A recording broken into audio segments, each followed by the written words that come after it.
এই দুদিন ধরে খবর দেখার পরে একটা গান বেশ আমার মাথায় ঘুরপাক খাচ্ছে। ওই আরো কাছাকাছি, আরো কাছে এসো। দেখুন, রাজনীতিতে কে কখন কার কাছে যাবে, কে কখন কার থেকে দূরে চলে যাবে, কে কার পর হবে, কে কার আপন হবে, তা আপনি ধরতে পারবেন না। আপনি বললাম না, ধরতেও পারবেন না। শ্রমজীবী মানুষরা একসময় তাদের অধিকার আদায়ের লড়াইয়ের জন্য একটা স্লোগান দিয়েছিল, দুনিয়ার মজুর এক হও। আর আজ পশ্চিমবঙ্গের রাজনীতি দেখলে বোঝা যায় চোরেরা তাদের পিঠ বাঁচানোর জন্য একটা স্লোগান দিয়েছে, দুনিয়ার সব চোর এক হও। Thanks to Bikash Ranjan Bhattacharya, thanks to Firdous Shamim এবং অন্য যারা অ্যাডভোকেটরা যারা এই লড়াইটা লড়ছেন, এবং এটা পরিষ্কার করে দেওয়ার জন্য কারা আজ পুরোপুরি ন্যায়ের পক্ষে দাঁড়িয়ে আছে এবং কারা অন্যায়ের পক্ষে দাঁড়িয়ে আছে। আমি কেন বললাম যে আজ সমস্ত দুনিয়ার চোরেরা এক হয়েছে? দেখুন, তৃণমূল কংগ্রেস এই এসএসসি স্ক্যাম নিয়ে গত কয়েক বছরে যা বলেছে শুভেন্দু অধিকারী গতকাল এবং তার আগের দিন স্পষ্টভাবে ঠিক একই কথা বলে গেলেন এবং খুব আশ্চর্যজনকভাবে বলে গেলেন। একটা বিরোধী দলনেতা তার এই সময় দাঁড়িয়ে, এই চাকরি চুরির দুর্নীতির সময় দাঁড়িয়ে কি কি করণীয় কাজ হতে পারত তা না করে তিনি পুরোপুরি মমতা বন্দ্যোপাধ্যায়ের সাথে সুর মেলালেন। কুণাল ঘোষ, অরূপ চক্রবর্তী যারা টিভিতে বসে মানুষকে যা ভুল বোঝানোর চেষ্টা করেন, ঠিক একই জিনিস করে গেলেন শুভেন্দু অধিকারী। এবং শুরুতে খালি বলে দিলেন একটা কথা, এই সব যোগ্য শিক্ষকদের স্বার্থে সবাইকে এক হতে হবে। আমি জানি না উনি যোগ্য শিক্ষকদের স্বার্থে এক হতে চাইছেন নাকি সমস্ত চোরেদের স্বার্থে এক হচ্ছেন, তা আমি একটু বোঝার চেষ্টা করব এবং আপনাদেরও বুঝতে বলবো। মমতা বন্দ্যোপাধ্যায়, তৃণমূল কংগ্রেস কিংবা তাদের নেতা নেত্রীদের কি দাবি? মোটামুটি তাদের প্রথম থেকে ডে ওয়ান থেকে এই দাবি হয়ে এসছে, যখন এই চুরিটা ধরা পড়েছে, যে সুপার নিউমারিক পোস্ট যেটা তৈরি হয়েছিল বেআইনিভাবে, মন্ত্রীরা একটা মিটিং করে একটা কিছু পোস্ট তৈরি করেছিলেন যেখানে কিনা সমস্ত অযোগ্য শিক্ষক যারা টাকা দিয়ে চাকরি পেয়েছে তাদেরকেও নতুন করে পদে বসিয়ে ওই চাকরি যেন তাদের বহাল থাকে তাই জন্য একটা নতুন করে পোস্ট তৈরি করা হয়েছিল, তাকে বলা হয় সুপার নিউমারিক পোস্ট। ওই সুপার নিউমারিক পোস্টকে বৈধ রাখার জন্য তৃণমূল কংগ্রেস লড়াই করলো। দ্বিতীয়, তারা কিসের জন্য লড়াই করলো? মমতা বন্দ্যোপাধ্যায় মঞ্চ থেকে বারবার বলেছেন যে এতগুলো ছেলে মেয়েদের চাকরি চলে গেলে তারা পথে বসবে, তারা কি খাবে, অর্থাৎ অযোগ্যদের মেন স্ট্রিমে আনার জন্য, অযোগ্যদের শিক্ষা প্রাঙ্গণে ঢুকিয়ে দেওয়ার একটা মরিয়া প্রচেষ্টা করে গেছেন প্রথম দিন থেকে মমতা বন্দ্যোপাধ্যায়। এবারে যখন ধরা পড়ে গেল, কিছু দাগি সামনে চলে এলো, তারপরে মমতা বন্দ্যোপাধ্যায়রা কি বলছেন, আচ্ছা এই 1806 জন দাগিরা তো বেরিয়ে এসছে, তাহলে বাকিরা নিশ্চয়ই বৈধ, তাহলে বাকিরা আবার তাদের চাকরিতে বহাল থাক। এইটা পুরোপুরি তৃণমূল কংগ্রেসের একটা বক্তব্য এবং ওরা এই বক্তব্যটা কেন করেছে তার কারণ আপনারা ভালো করে জানেন। এই 1806 জনের বাইরে আরও অনেক অযোগ্য শিক্ষক আছে এবং তাদের নাম সামনে আসছে না, কারণ ওএমআর সিট পুড়িয়ে দেওয়া হয়েছে, কোনো মিরার ইমেজ রাখা হয়নি ওএমআর সিটের। এইসবের কারণে সিবিআই এখন নাকি বের করতে পারেনি। সিবিআই কেন বের করতে পারেনি তার হয়তো অনেক কারণ থাকতে পারে, তবে যেটা আন্দাজ করা যায় এটা একটা কারণ হতে পারে যে জন্য সিবিআই এখনো বাকি অযোগ্যদের নামগুলো সামনে আনতে পারেনি। অর্থাৎ যোগ্য অযোগ্য ওর মধ্যে মিশিয়ে আছে 1806 জনের বাদেও। এবং এই 1806 জনের লিস্টটাও যে পুরো ভুয়ো তা স্বয়ং বলছেন বিজেপির এক নেতা, বড় মুখ অভিজিৎ গাঙ্গুলি। তিনি কি বলছেন একবার শুনুন। কি বলবেন এই তালিকা নিয়ে? প্রথমত, এই তালিকা একটি ভাঁওতাবাজি। এই তালিকার মাধ্যমে আসলে কিছুই প্রকাশ করা হয়নি। আপনারা শুনলেন অভিজিৎ গাঙ্গুলি কি বলেছে। এবার আমরা বোঝার চেষ্টা করি শুভেন্দু অধিকারী ঠিক কি বলছে। সুপ্রিম কোর্টের নির্দেশে মানে ত্রুটিযুক্ত তালিকা হলেও প্রকাশ করতে সরকার বাধ্য করেছে 1804 বা 1806। তা আমাদের বক্তব্য, তাহলে বাকিরা তো যোগ্য, অযোগ্য যখন বাদ হয়ে গেছে, ভেজাল বাদ হয়ে গেছে, তাহলে আসলটাকে নিয়ে কেন হবে না? আমি তো দুটো স্পেসিফিক প্রস্তাব দিচ্ছি। প্রথমত, এই তালিকা একটি ভাঁওতাবাজি। শুভেন্দু অধিকারী বলছেন যে 1806 জনের নাম তো বেরিয়ে এসছে, তাহলে বাকিরা যোগ্য, তাহলে বাকিদের চাকরিতে বহাল করা হোক। অর্থাৎ মমতা বন্দ্যোপাধ্যায় যে ভাষায় কথা বলছেন এখন শুভেন্দু অধিকারী, এটা জানা সত্ত্বেও যে 1806 জনের বাইরেও বিপুল সংখ্যক শিক্ষক শিক্ষিকা আছেন যারা অযোগ্য, তাদের চাকরিতে রেখে দেওয়ার জন্য এবারে শুভেন্দু অধিকারী মরিয়া প্রচেষ্টা করছেন। তিনি আরেকটা কথা বললেন যেটা খুবই আশ্চর্যজনক। যে কাজটা তৃণমূল কংগ্রেস, পার্থ চ্যাটার্জিরা অনেক বছর আগে করে রেখেছিল, যে সুপার নিউমারিক পোস্ট তৈরি করে রেখেছিল আইন তৈরি করে কিংবা বেআইনিভাবে এইসব শিক্ষক শিক্ষিকাকে তাদের কাজে রাখার জন্য, তাদের চাকরি যাতে না যায় তার জন্য, আজ শুভেন্দু অধিকারী চাইছেন শাসক দল বিধানসভায় একটা বিল আনুক, একই সুরে গলা মিলিয়ে ওই বিলের পক্ষে কথা বলবেন এবং ওই বিলটা কি 1806 জনের বাদে যাদের নাম আসেনি তারা যেন চাকরিতে বহাল থাকে। অর্থাৎ সেই ঘুরে ফিরে আবার বেআইনি লোককে কাজে ঢুকিয়ে দেওয়ার জন্য আবার একটা সুপার নিউমারারি পোস্ট তৈরি করার কথা স্বয়ং বিরোধী দলনেতা বলছেন। আমি কথা দিচ্ছি প্রিন্সিপাল অপোজিশন, মেন অপোজিশন হিসেবে আমরা সর্বদলীয় প্রস্তাবে সমর্থন করব এবং সেই প্রস্তাব নিয়ে সুপ্রিম কোর্টে রাজ্য সরকার যাক। যে পশ্চিমবঙ্গে একটা এক্সেপশন ঘটনা ঘটেছে, যোগ্য শিক্ষক শিক্ষিকাদের বাঁচানোর জন্য রাজনীতির রং ভুলে রাজনীতির ঊর্ধ্বে উঠে আজকে শাসক এবং বিরোধীরা যৌথভাবে এই 15,000 শিক্ষক শিক্ষিকার চাকরি বহালের পক্ষে। আমরা এতদিন এইসব কথা পার্থ চ্যাটার্জি, ব্রাত্য বসুদের মুখে শুনে শুনে অভ্যস্ত ছিলাম। এবারে এই কথাটা স্বয়ং বলছেন বিরোধী দলনেতা। উনি আরও একটা আশ্চর্যজনক মন্তব্য করলেন। আমি জানি না এতদিনে উনি এমপি, এত বছর এমপি থেকেছেন, এত বছর এমএলএ থেকেছেন, রাজনীতিতে তার তো বয়স কম হলো না।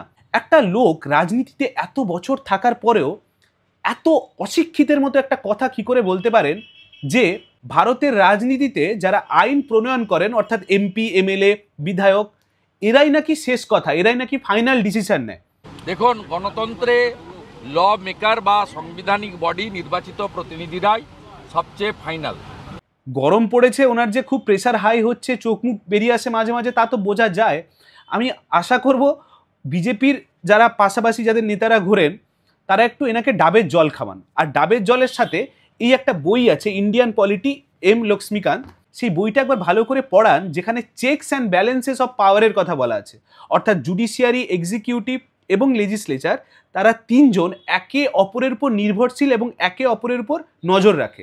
এখানে ভারতের রাজনীতিতে কেউ ফাইনাল ডিসিশন নিতে পারে না। এতক্ষণে নিশ্চয়ই কমেন্ট বক্সে অনেকে বলা শুরু করে দেবে, এই আমার দাদাকে রাজনীতি শেখাচ্ছিস। না না, তোমার দাদাকে রাজনীতি শেখাচ্ছি না, কিন্তু এই বইতে লেখা আছে যা, এবং পড়াশুনোর সূত্রে এই বইটা আমাদের অনেকবার পড়তে হয়েছে। আমি আপনাদের একটা এক্সাম্পল দিয়ে বলি। দেখুন, এই যে ফার্ম লস যখন আইনসভায় তৈরি করলেন নরেন্দ্র মোদী, এই ফার্ম লসকে সুপ্রিম কোর্ট গিয়ে বেআইনি ঘোষণা করে দিল এবং ওর উপরে একটা স্টে বসিয়ে দিল যে এই আইনটা তুমি লাগু করতে পারবে না, কারণ এই আইনের মধ্যে অনেকগুলো ফাঁক ফোকর আছে। তাহলে কিভাবে কেউ বলতে পারে যে আইনসভায় যা আইন পাস হয় ওইটাই ফাইনাল? মানে এটা শুভেন্দু অধিকারীর মতো একজন রাজনীতিবিদ, এতদিন ধরে পোড় খাওয়া রাজনীতিবিদের মুখ থেকে যদি এসব শুনতে হয় তাহলে তো একটু আশ্চর্য লাগে। আবার এই শুভেন্দু অধিকারীর যুক্তি যদি ঠিক হয়, ধরুন কাল মমতা বন্দ্যোপাধ্যায় আইনসভায় একটা বিল আনলো, বিল এনে পাস করে দিল যে আমার বিরুদ্ধে যে ভিডিও করবে তাকে আমি জেলে ভরে দেবো, এবং শুভেন্দু অধিকারীর কথা মতো আইনসভায় যারা আইন পাস করে তারাই ফাইনাল। অর্থাৎ এই ডিসিশনের বিরুদ্ধে আর কেউ কথা বলতে পারবে না। সুপ্রিম কোর্ট, হাইকোর্ট, কারোর বাবার ক্ষমতা নেই মমতা বন্দ্যোপাধ্যায়ের এই যে আইনটা যদি আনেন কখনো তার বিরুদ্ধে কথা বলার। এইসব ভোগাস কথাবার্তা এই সময় দাঁড়িয়ে কেন শুভেন্দু অধিকারী বলছেন, যখন তার দলের একটা বড় মুখ অভিজিৎ গাঙ্গুলি, যিনি এতদিন ধরে এই লড়াইটার সরাসরি যুক্ত ছিলেন আইনজীবী হিসেবে, বিচারক হিসেবে, তিনি সরাসরি বলছেন এই 1806 জনের নাম লিস্টটাই ভুয়ো। প্রথম কথা, এটা ভুয়ো। দ্বিতীয় কথা, এর বাইরে অনেক নাম আছে। সেখানে শুভেন্দু অধিকারী একবার বলছেন যে এই 1806 জনের বাইরে যারা আছে তারা যোগ্য, অর্থাৎ মমতা বন্দ্যোপাধ্যায় যে লিস্ট দিয়েছেন সেই লিস্টটা একদম সঠিক, তাই মেনে নাও, সবাইকে বাকিদেরকে চাকরিতে রেখে দাও। আবার কিছু সেকেন্ড পরেই উনি আবার বলছেন না, কিছুটা তো নিশ্চয়ই ভুয়ো আছে, ওই লিস্টটা যে পুরোপুরি সত্যি তাও নয়, কিন্তু মানবিক দিক থেকে দেখতে গেলে, মানবিক দিক দিয়ে বিচার করে এই সব চাকরি প্রার্থীদের রেখে দিক, অর্থাৎ যোগ্য অযোগ্য সবাইকে রেখে দিক। আপনি মানবিক দিক দেখাচ্ছেন শুভেন্দু অধিকারী, এই মানবিক দিকটা মমতা বন্দ্যোপাধ্যায় তো কয়েক বছর আগে দেখিয়ে এসছেন। কয়েক বছর ধরে তৃণমূল কংগ্রেসের নেতারা এই মানবিক দিক দেখিয়ে এই অযোগ্যদের চাকরিতে রাখতে চেয়েছেন। প্রশ্নটা এবারে, আপনি মানবিক দিক দেখানোর জন্য চাকরি রাখছেন, নাকি এর পেছনে ওই 1806 জনের লিস্ট বেরোনোর পরে একটা অন্য কোনো চাপ আপনার উপর কাজ করছে? মমতা বন্দ্যোপাধ্যায়ের তো ঘুম ছুটেছেই, তার কারণ বোঝা যায় তাদের নেতাদের উপরে একটা বড় চাপ আসছে। আমি আপনাদের একটা ভিডিও দেখাই। দেখুন, কাঁথির একজন নেতা, তৃণমূলের নেতা, তিনি কান ধরে উঠবস করছেন, কারণ তার উপরে প্রেশার আসছে। যাদের কাছ থেকে টাকা নিয়ে চাকরি দিয়েছিল তারা এখন ফোন করে তাদেরকে বলছে আমাদের টাকা ফেরত দাও, কারণ আমাদের চাকরি চলে গেছে। আমরা যেই কানে ধরে উদ্বোস করলাম, আমাদের পূর্ব মেদিনীপুর জেলার যে সকল নেতৃত্ব টাকা নেওয়ার পরও মুখ খুলছে না এবং শুভেন্দুবাবু যে বড় বড় ভাষণ দিচ্ছে, তার একমাত্র কারণ আমাদের কিছু নেতৃত্ব তারা মুখ না খোলা। তাদের হয়ে মানুষের কাছে আমি কানে ধরে উদ্বোস করছি। কোনো চাপ কি আসছে শুভেন্দু অধিকারী? কোনো চাপ কি আসছে এরকম আপনার দিক থেকে যে আপনাকে এবারে মনে হয়েছে না যা লিস্ট বেরিয়েছে এরপরে লিস্টগুলো বেরালে আর আমি চাপ সহ্য করতে পারবো না? আমি আপনাদের বলে রাখি ওই 1806 জনের লিস্টের মধ্যে প্রায় 200 থেকে 250 জন শুধু পূর্ব মেদিনীপুর থেকে চাকরি পেয়েছে। দেখুন, আমি নিজে পূর্ব মেদিনীপুরের ছেলে এবং আমার বাড়ি শুভেন্দু অধিকারীর বাড়ির 1-1.5 কিলোমিটারের মধ্যেই আমি থাকতাম, মানে 8-10 বছর ওখানেই থেকেছি। তো আমি ব্যক্তিগতভাবে জানি উনি কি লেভেলের দুর্নীতি করেছেন। উনি মানে আমাদেরও হাসি পায় যখন উনি যোগ্য চাকরি প্রার্থীদের পাশে দাঁড়িয়ে তাদের সহানুভূতি দেন। আমাদের তো হাসি পায়, কারণ আমরা কাছ থেকে মানুষটাকে দেখেছি, এত বছর ধরে দেখেছি। এবং আপনি কাঁথিতে গিয়ে কোনো যদি একটা বিজেপি সমর্থককেও গিয়ে বলেন যে শুভেন্দু অধিকারী সৎ, ও একটু মুচকি হাসি হাসবেই, অন্তত ভেতরে ভেতরে তো হাসবেই। মনে রাখবেন 2020 সালের ডিসেম্বরের আগে উনিও একজন তৃণমূল ছিলেন। উনিও তৃণমূলের পার্থ চ্যাটার্জি, অভিষেক বন্দ্যোপাধ্যায়ের লেভেলের একজন নেতা ছিলেন। তো কোন লেভেলের দুর্নীতি উনি করতে পারেন তা আলাদা করে আপনাদের অন্তত আর বুঝিয়ে দিতে হবে না। আপনি তৃণমূল ছেড়ে হয়তো বেরিয়ে এসছেন, কিন্তু আপনার মধ্যে থেকে তৃণমূলটা এখনো বেরায়নি। তাই আপনার যা ভাষা আর মমতা বন্দ্যোপাধ্যায়ের ভাষা আজকে এক হয়ে গেছে। উনি চুরি করেছেন, উনি দুর্নীতি করে চাকরি দিয়েছেন, তা তো আমি বলছি না। জগন্নাথ সরকার বিজেপির একজন নেতা, মুখপাত্র, তিনি তার ফেসবুকে পোস্ট করে লিস্ট দিচ্ছেন যে সিবিআই যে লিস্ট বের করেছিল যেখানে প্রাইমারিতে দুর্নীতি হয়েছে সেখানে দিব্যেন্দু অধিকারীর নাম ছিল। তো উনি দুর্নীতি করেছেন তা আমাদের বলার আগে বিজেপির নেতারাই তা মুখ ফুটিয়ে বলে দেয়। আমি যেটা বলছিলাম যে মেদিনীপুর এক সময় গোটা দেশের মধ্যে এবং পশ্চিমবঙ্গের মধ্যে তো বটেই, পশ্চিমবঙ্গের সবচেয়ে শিক্ষিত জেলা, 88% লিটারেসি ছিল এই পূর্ব মেদিনীপুর জেলায়। এই জেলার মাটিতে বিদ্যাসাগরের মতো মহাপুরুষরা জন্ম নিয়েছেন। মেদিনীপুরের ছেলেমেয়েদের বাড়ির কালচার হয় তারা শিক্ষক হবে, হয় তারা বড় হয়ে স্কুলে পড়াবে, না হলে কলেজে পড়াবে, টিচার হবে, মোটামুটি পড়াশুনোর লাইনে ওরা যাবে। ওদের একটা এটা নিয়ে টেন্ডেন্সি থাকে, ওদের পরিবার থেকে, ওদের মানসিকতার মধ্যে ছোটবেলা থেকে ওটা ঢুকিয়ে দেওয়া হয়। আর যেখানে ডিমান্ড সবচেয়ে বেশি সেখানে চুরিটাও হয়েছে সবচেয়ে বেশি। আর এই চুরিগুলোর কে মাথা তা নতুন করে বলে দিতে হবে না। তাই আজ তৃণমূল কংগ্রেসের ভাষা, কুণাল ঘোষের ভাষা, অরূপ চক্রবর্তীর ভাষা, মমতা বন্দ্যোপাধ্যায়ের ভাষা আর শুভেন্দু অধিকারীর ভাষা এক হয়ে গেছে। বিজেপিতে আর কোনো নেতাকে কিন্তু আপনি এই কথাটা বলতে দেখবেন না যে আমরা বিধানসভায় দাঁড়িয়ে এরকম একটা বিল পাস করব। কিন্তু কার স্বার্থে, কার পিঠ বাঁচানোর স্বার্থে শুভেন্দু অধিকারীর এই কাজটা করছেন তা আলাদা করে বলে দিতে হবে না।